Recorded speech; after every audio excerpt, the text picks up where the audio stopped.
It is often argued that because of the kind of religious extremism that exists in Pakistan, the solution to it is more secularism. That the reason we are suffering from the problems of fundamentalism and fundamentalist Islam is because our state is not adequately secular and the population at large is not adequately secular. Now, if you think about how the term secular is used, or how secularism is used in this kind of an argument, it is that secularism is actually the absence of religion, or it is the separation of religion from state. Now, this is an old idea. It is an idea that has existed since in liberal political thought since the end of the 19th century and onwards. But in the last 20 years, this idea that secularism is about the separation of religion and state, or that it is about the absence of religion, as some people would say in Urdu, it's Dini, it is non-religious, has really been challenged by scholars. In the Anglo-European literature, this has really been challenged by a whole set of theorists and historians and anthropologists. And they argue that actually secularism is not the separation of religion and state, and in fact what you have in modernity, in the modern period, is actually the modern state has become more and more involved in the regulation of religious life and religious institutions.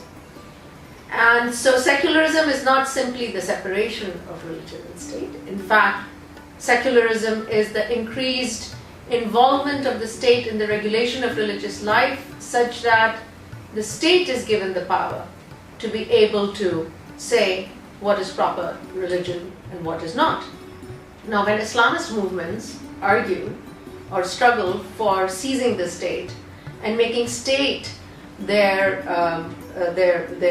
weapon through which, or their means through which they want to Islamicize the society, they're actually very much a part of the modern conception of the secular state, in which they think that it's only through seizing the state that they're going to make the society more religious.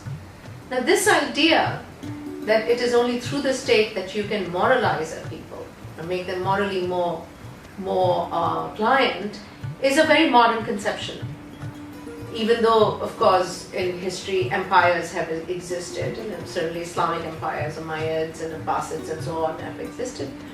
But mind you, that they did not consider their aim to necessarily Islamicize the people. Yes, they converted and so on and so forth, but the conception of the pre-modern state was very different from the conception of the modern state. And so it is only with the modern state, and it's not only in Islamic societies, that you get this sense that the state is really the arbiter of creating a morally religious, compliant society.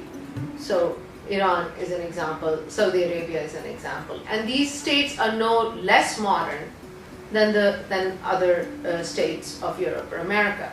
Now, of course, there are differences between them.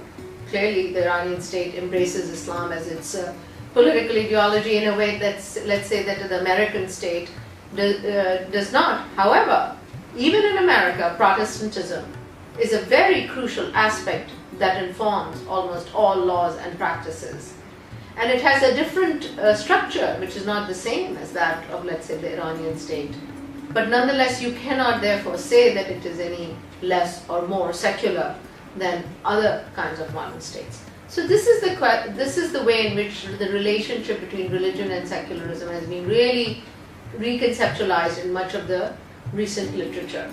And so in my recent book, which is called Religious Difference in a Secular Age, I try to actually think about what religion has become under the regulation of the modern state, particularly in Egyptian history in the case of Egypt.